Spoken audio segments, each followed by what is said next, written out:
Hello students, आज हम करेंगे क्लास 10th मैथ्स में chapter 3 pair of linear equation in two variables की एक्सरसाइज 3.5 का क्वेश्चन नंबर फर्स्ट। तो क्वेश्चन की स्टेटमेंट को रीड करते हैं एक बार।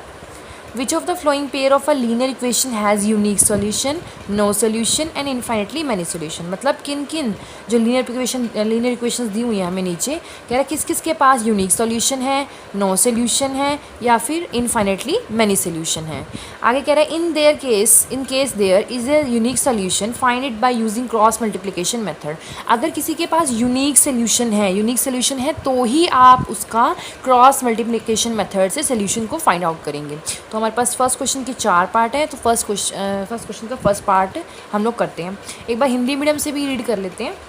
निम्न रैखिक समीकरणों के युग्मों में से किसका एक अद्वितीय हल है, किसका कोई हल नहीं है या किसका अपरिमित रूप से अनेक हल है। वही तीनों चीज़ें, अद्वितीय हल यूनिक सोल्यूशन होता है, कोई हल नहीं नॉन सोल्यूशन होता है, और अपरिमित रूप से अनेक हल वही इनफाइनाइटली मैनी सोल्यूशन। अगर अद्वितीय हल है तो हम उसे वज्र गुणन विधि, जिसको हम क्रॉस मल्टीप्लिकेशन मेथड बोलते हैं, उसी से हम लोगों को इसको क्या करना है, सॉल्व। तो सबसे पहले इतना काम चेक करेंगे हम लोग, पहले वाला कि इसके पास सोल्यूशन यूनिक है या फिर नो है या फिर थर्ड वाला इनफाइनाइट मैनी सोल्यूशन। अगर इन तीनों में से हमारे पास सिर्फ यूनिक आएगा तो हम आगे सॉल्व करेंगे इस वाले मेथड से, otherwise we will not solve it. So let us start. तो स्टेटमेंट यहाँ लिख ली है। हम लोग सॉल्व कैसे करते थे आपको एक बार याद भी आ जाएगा। ऐसे करते थे हम a1/a2, पिछली वीडियोस में हम लोगों ने किया है, b1/b2 एंड c1/c2 निकालते थे। तीनों ये चीज़ें पहले निकाल लो, फिर देखते हैं इक्वल है नहीं है, जो भी है। a1/a2 निकालते हैं, ये सब चीज़ें हमें फाइंड आउट करनी है। a1/a2 क्या है, a1 है 1 और a2 है 3। उसके बाद b1/b2 निकालते हैं। b1/b2 यहाँ से आएगा, इसका है माइनस का 3 और नीचे है माइनस का 9। ये भी आएगा 1/3 क्योंकि इस माइनस से माइनस कट जाएगा। 1 3 1 3 3 3 9। Then 3 c1/c2 which is a -3/-2। Minus से माइनस कट होने के बाद ये बचेगा। तो आपने क्या नोटिस किया कि a1/a2 इज़ इक्वल टू तो b1/b2 but not equal to c1/c2। तो ऐसे केस में हमारे पास क्या आता है, नो सोल्यूशन। ठीक है, तो आगे हम इसको सॉल्व नहीं करेंगे, यहीं छोड़ देंगे। यूनिक तभी करते हैं ना हम लोग। आज करते हैं पार्ट सेकेंड पार्ट की स्टेटमेंट है 2x + y is equal to 5, 3x + 2y is equal to 8। पहले वही सॉल्व करना पड़ेगा ना, a1/a2 कितना आएगा, 2/3। इनको ही लिखना आगे x के, फिर y वाले, फिर अलग वाले। b1/b2 वाले 1/2, जिसका आगे नहीं होता ना, ये 1 कंसीडर करके चलते हैं, 1/2। और c1/c2 भी निकाल लेते हैं यहाँ। c1/c2 कितना आएगा, ये रहा 5/8।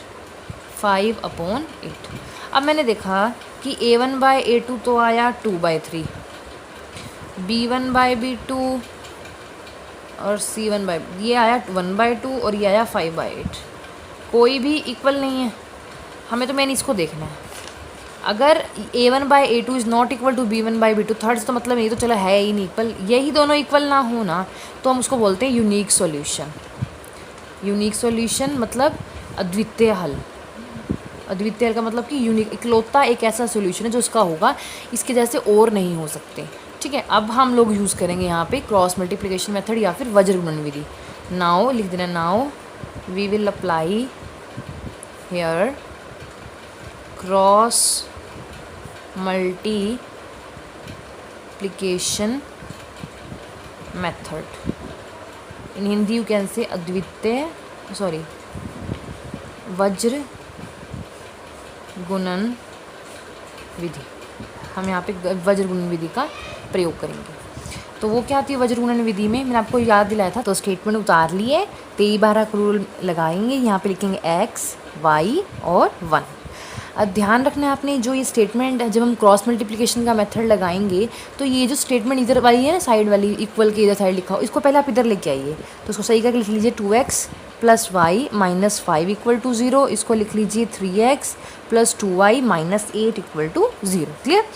अब 23-12 में यहाँ पे हल्का कर लीजिए 2 3 1 2, मतलब यहाँ सेकेंड वाली लाइन लिखेंगे, मतलब ये वाली 1 और 2, 1 2। फिर थर्ड वाली -5 एंड -8। फिर फर्स्ट वाली 2 and 3 और फिर सेकेंड वाली 1 and 2, ये वाली लिख लिया। उसके बाद क्या करना है, अब अपने यहाँ पे x लिखना है, यहाँ y और यहाँ 1, नीचे लगा देने से लाइन, ठीक है, यहाँ लगा दो इक्वल। अब करना क्या है, बिल्कुल इजी मेथड से कराएंगे आपको।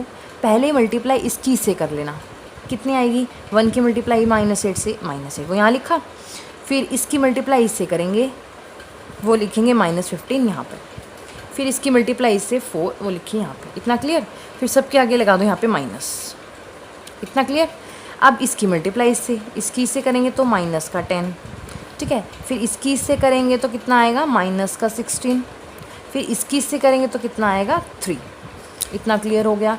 उसके बाद x, ये कितना बचेगा, -8 माइनस माइनस +10, ये बचेगा -15 माइनस माइनस +16, ये बचेगा 1।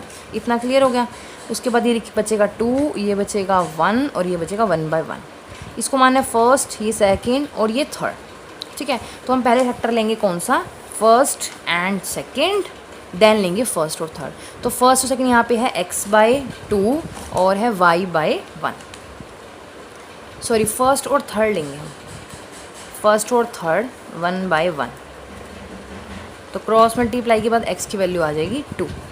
और एक बार लेंगे सेकंड और थर्ड, थर्ड कॉमन रहेगा दोनों में, एक बार सेकंड और थर्ड।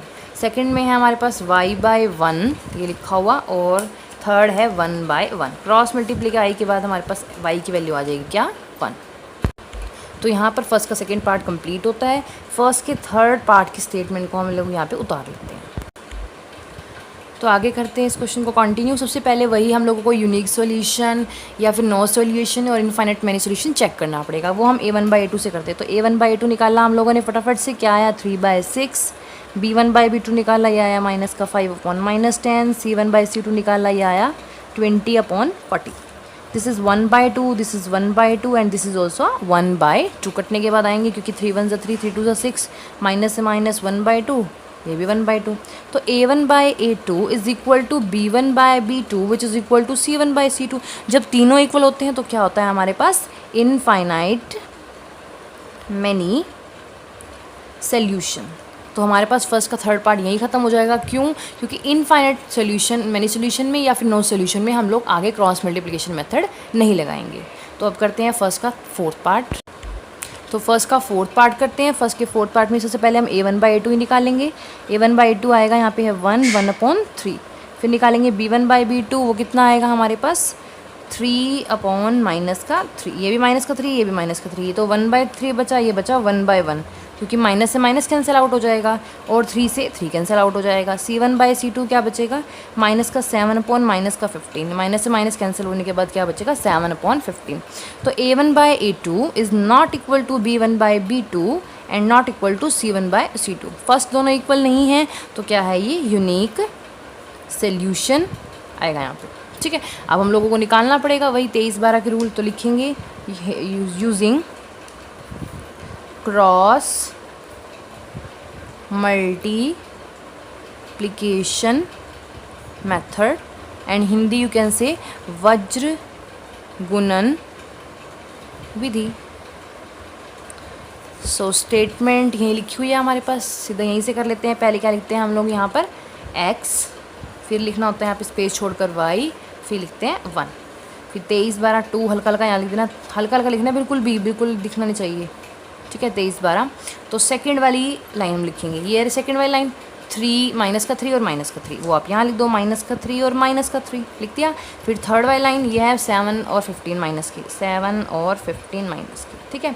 फिर फर्स्ट वाली लिखेंगे, यहाँ पे क्या बचेगा, 1 और 3 लिख दिया, 1 और 3। फिर लिखेंगे सेकंड वाली लाइन, ये है -3 और -3, तो यहाँ लिख देंगे -3 और -3। इनको काट देना, कभी बीच में मिक्स हो जाए। इतना हो गया। अब इसकी मल्टीप्लाई इससे करेंगे, वो लिखते हैं हम यहाँ पे x/y/ और 1/, ठीक है। करते हैं शुरू। यहाँ पर है -3 की मल्टीप्लाई माइनस के 15 से करोगे तो कितना आएगा, -45 या +45। उसके बाद इसकी से मल्टीप्लाई करेंगे, आएगा -21, ठीक है। फिर इसकी से करेंगे तो कितना आएगा, -3, कितना आएगा, -3। ये लिख दिया हम लोगों ने। अब सबके आगे माइनस का निशान लगाओ, यहाँ लगाओ, यहाँ पर, और देन फिर उसके बाद यहाँ पर, ठीक है। सबके आगे लगा लिया। अब करते हैं, अब क्या करेंगे, उल्टी इसकी मल्टीप्लाई इसके साथ करेंगे तो कितना आएगा 21, लिख दिया भाई यहाँ पर हम लोगों ने। उसके बाद इसकी से करेंगे आएगा माइनस का 15, लिख दिया भाई यहाँ पर। और इसकी मल्टीप्लाई इसके साथ करेंगे ये आएगा माइनस का 9, ये लिख दिया हमने यहाँ पर। क्लियर। अब आगे सॉल्व करते हैं, कितना आएगा 4 2, ये आएगा -21 + 15, यहाँ पर बचेगा -3 + का 9, x upon 24, y is upon minus का 6, यहाँ बचेगा 6। तो फर्स्ट और थर्ड लेते हैं और सेकंड और थर्ड लेंगे हम, ये दो फैक्टर। ठीक है। सो लिया हम लोगों ने x upon 24 and y upon minus का 6, तो क्रॉस ये लेना 1/6 प्लस का, यहाँ पर लेंगे इसकी क्रॉस मल्टीप्लाई करोगे तो x की वैल्यू आपको 4 मिल जाएगी। ठीक है। और यहाँ से जब आप हम लेंगे क्रॉस मल्टीप्लाई के बाद हमें यहाँ से वैल्यू मिल जाएगी माइनस का 1। देखो कैसे पता लगा, 6 1 6, 6 4 आ जाएगा, यहाँ पे 6 6 कैंसिल बचेगा तो हमारे पास माइनस का 1 बचेगा। तो यहाँ पर हमारा सोल्यूशन होता है कंप्लीट। Thank you.